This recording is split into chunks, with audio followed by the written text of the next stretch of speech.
6 महीने योगी पर थे बहुत भारी, अब लिया सबसे बड़ा फैसला, हिला सिस्टम। लखनऊ से दिल्ली तक मचा हड़कंप, इतना ज्यादा कभी नाराज नहीं होते हैं योगी। दोस्तों, आपने कई बार योगी आदित्यनाथ को गुस्से में देखा होगा, तीखे बयान और एक्शन बुलडोजर वाला। लेकिन क्या आपने कभी सोचा है कि उनका हर एक्शन इतना तीखा क्यों होता है? क्यों पिछले 6 महीने उनके लिए इतने भारी साबित हुए हैं? जब कोई नेता चुप रहता है तो समझ लीजिए कुछ बड़ा होने वाला है। योगी आदित्यनाथ भी पिछले 6 महीने से सुन रहे थे, सह रहे थे, और अब जो किया है वो सिर्फ फैसला नहीं बल्कि दिल्ली तक एक बड़ा संदेश है, देश भर में एक बड़ा संदेश है। आज मैं आपको बताऊंगी क्या चल रहा था योगी के दिमाग में और अब क्यों लिया है ये सबसे बड़ा फैसला।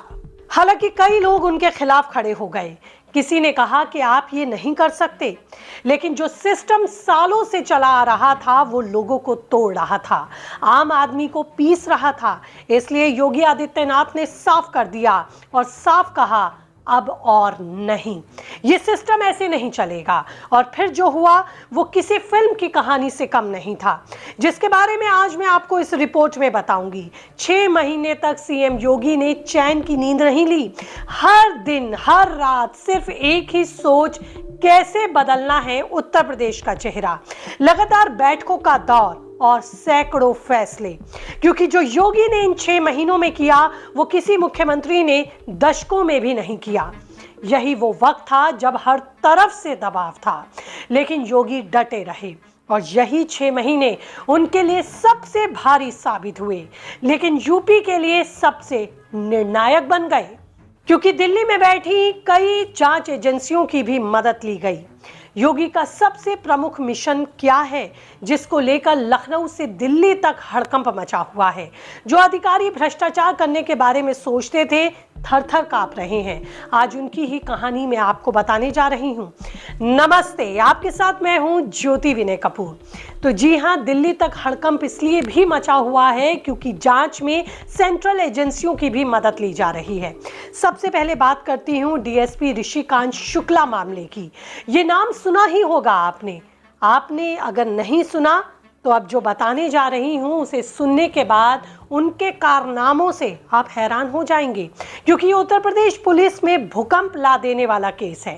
क्या कहानी है, चलिए बताती हूँ आपको। दरअसल कानपुर में एक स्पेशल इन्वेस्टिगेशन टीम ने खुलासा किया है, डीएसपी ऋषिकांत शुक्ला ने अपनी पावर का गलत इस्तेमाल करके करीब 100 करोड़ रुपए की अवैध संपत्ति बना ली। 100 करोड़ का दावा तो कागजों के आधार पर किया जा रहा है, लेकिन जानकारों का मानना यह है कि ये 200 से 300 करोड़ तक हो सकता है। सोचिए जरा, एक डीएसपी जो जिले के थानों को कंट्रोल करता है, अपराध की जांच करता है, वो खुद ही भ्रष्टाचार के दलदल से कैसे सोना बना रहा था। ये केस ऑपरेशन महाकाल से जुड़ा था, जो कानपुर के वकील अखिलेश दुबे के गैंग के खिलाफ चल रहा था। एक पुलिस वाले पर क्या जिम्मेदारी होती है, लेकिन डीएसपी ने क्या किया? सवाल यही है कि डीएसपी अकेले कैसे 100 करोड़ की या कुल संपत्ति बना सकते हैं। खबर के मुताबिक आरोप तो यहां तक लग रहे हैं कि विदेशों में भी डीएसपी की कई संपत्तियां हो सकती हैं। अब अगर डीएसपी रैंक के अधिकारी की ताकत इतनी है कि वो करोड़ों कमा सकता है, 100-200 करोड़ रुपए जमा कर सकता है, तो फिर एसपी, एसएसपी, आईजी, डीजी अगर चाहें तो कितना कमा सकते हैं? एक बार अनुमान लगाकर देखिए, अगर ये सभी अधिकारी इसी तरह से भ्रष्टाचार में लिप्त हो गए तो ये कितना गहरा भ्रष्टाचार का दलदल बन सकता है, जहां एक आम आदमी का दम घुट जाएगा। हालांकि डीएसपी साहब की इस अकुल संपत्ति का मामला आसानी से नहीं खुलता, लेकिन कानपुर वाले दुबे जी की कहानी तो आपको पता ही होगी। अखिलेश दुबे, जिनके ऊपर गवर्नमेंट की 25,000 करोड़ की संपत्ति को कब्जा करने का आरोप है, और भी बहुत सारे कांड उनके नाम पर दर्ज हैं। जांच भी उनके खिलाफ लगातार चल रही है, मगर अब जांच में हैरान करने वाला मामला सामने आता है। जानकारी के मुताबिक इसी मामले में एसआईटी को 52 शिकायतें मिलती हैं, जिनमें से 12 से ज्यादा तो सीधे शुक्ला जी पर थीं। एक पीड़ित मनोहर गुप्ता ने तो खुलासा किया कि शुक्ला जी ने उनकी 60 से 70 करोड़ की जमीन को सिर्फ 7 करोड़ में हड़प लिया, वो भी कैंसर से बीवी के इलाज के बहाने, धमकी देकर। आरोप है कि पोस्टिंग के दौरान उन्होंने अपने पद का दुरुपयोग करते हुए दबाकर घूस ली।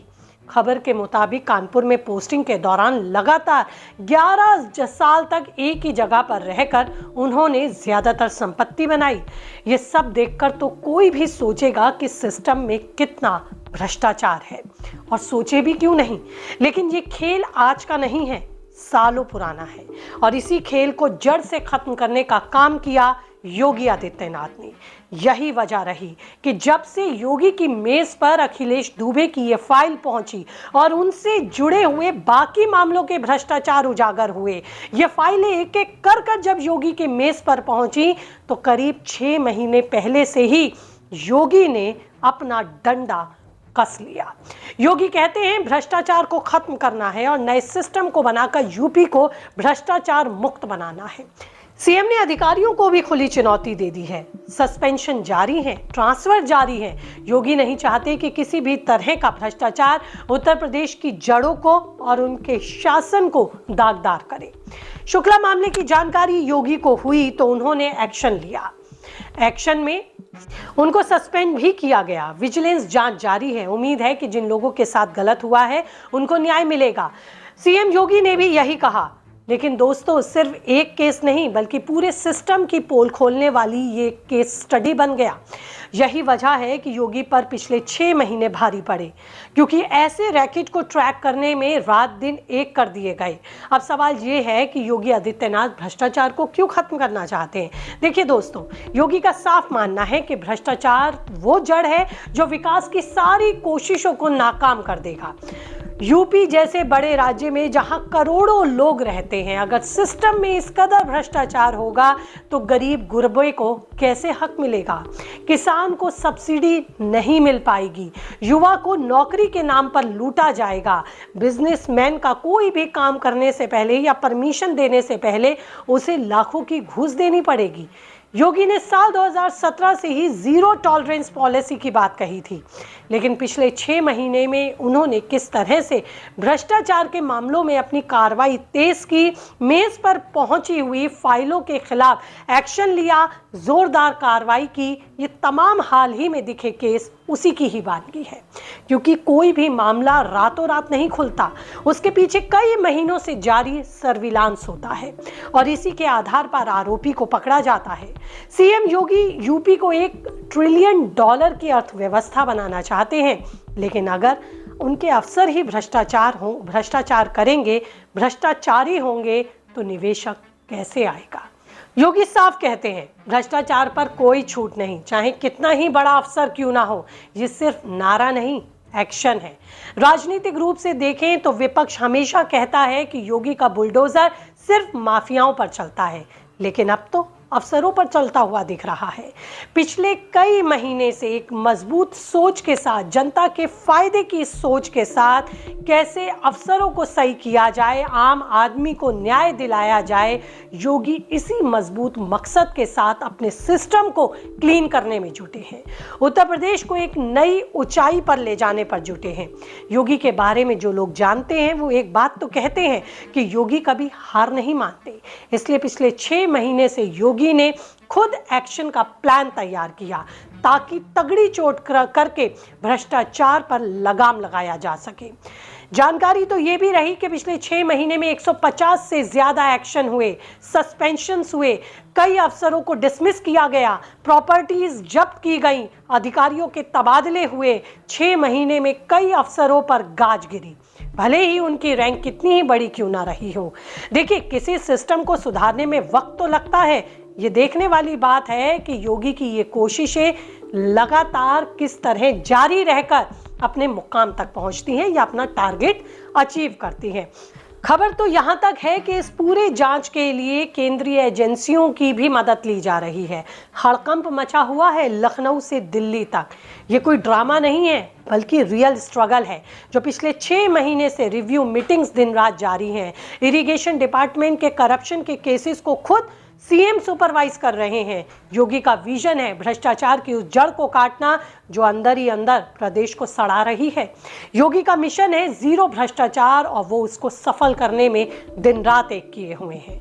यही बड़ा फैसला है, यही वो फैसला है जिसको वो किसी भी हालत में सिस्टम में डालकर सिस्टम को दुरुस्त करना चाहते हैं, क्योंकि वो जानते हैं कि अगर ये हिट नहीं हुआ तो सारे किरे करे कराए पर पानी फिर सकता है। अब देखना होगा कि आने वाले 6 महीने किस तरह से पिछले 6 महीने की मेहनत की बानगी बनते हैं, रिजल्ट लाने वाले बनते हैं। दोस्तों, फिलहाल आपकी इस पर क्या राय है? सीएम के इस कामकाज पर आपका क्या कहना है? सिस्टम पर मारी गई इस चोट पर आपका क्या कहना है? कीजिए कमेंट, रहेगा मुझे इंतजार। और ज्यादा अपडेट के साथ जल्द होंगी रूबरू एक नई रिपोर्ट लेकर। ये रिपोर्ट अच्छी लगे तो चैनल को सब्सक्राइब करना आप भूलेंगे नहीं। फिलहाल दीजिए इजाजत, नमस्ते।